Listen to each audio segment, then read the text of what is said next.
Hi, this is Rachel, and we're going to look at finding the hypotenuse, the opposite, and the adjacent sides in right-angled triangles.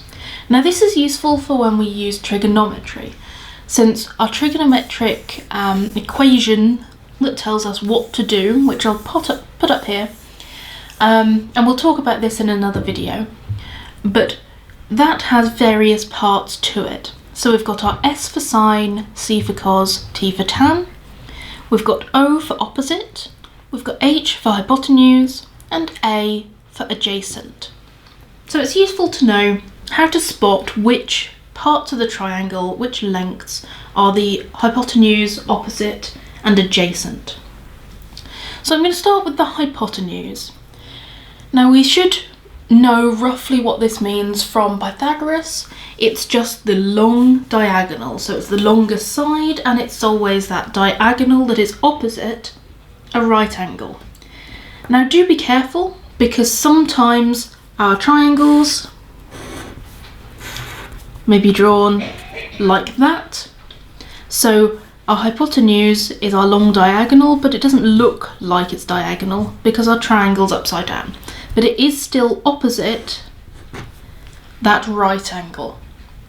So in this triangle, here's our right angle, opposite is the hypotenuse, and I'm going to label it with hip for hypotenuse. This triangle, this is our hypotenuse, it's opposite the right angle. In this triangle, here's our right angle, and opposite it is the hypotenuse. And in this bottom one, here is my right angle, and opposite is my hypotenuse. There we go. So I have labelled the hypotenuse for all of my triangles. Now the next thing I want to do is label the opposite. So for this one I'm going to put op for opposite. Now this is dependent on where the given angle is. So you'll see in all of these triangles I have a right angle and then a given angle. So I'm going to look not at the right angle, I'm going to look at the given angle. So that's in this top left, the 34 degrees. So the opposite is the opposite side to that angle. So here's my angle, and the side opposite it is my opposite. We're not trying to catch you out in how we're naming these things. So opposite the angle is the opposite.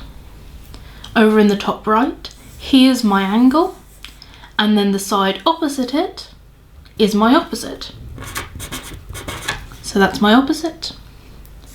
Bottom left, here's my angle, therefore this side down here is my opposite, as it's opposite to the angle.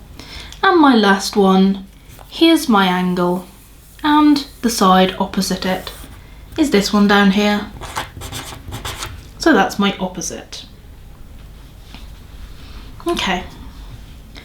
The last side we want to name is the adjacent. So I'm going to call it the adj, which is extremely catchy. So the adjacent is the side that is adjacent to the angle. So for example, in this top left triangle again, I have two sides that are adjacent to my angle. Now remember, adjacent just means next to. So again, we're not trying to catch you out with our terminology. So we've got two sides that are next to the angle, and that's these two here. Now one of them is the hypotenuse. So our hypotenuse is always the hypotenuse only, it's not ever the opposite or adjacent. And that means my side here is the adjacent. So it's next to, adjacent to, that angle of 34.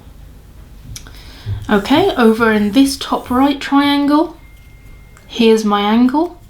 The side next to it that's not the hypotenuse is this one. That's my adjacent. In this bottom left triangle, here's my angle. The side next to it that's not the hypotenuse is my adjacent, so it's this one. And down here, here's my triangle, here's my angle, adjacent to it is this side here. So hopefully that has given you some idea about how we spot which is the hypotenuse, opposite and adjacent.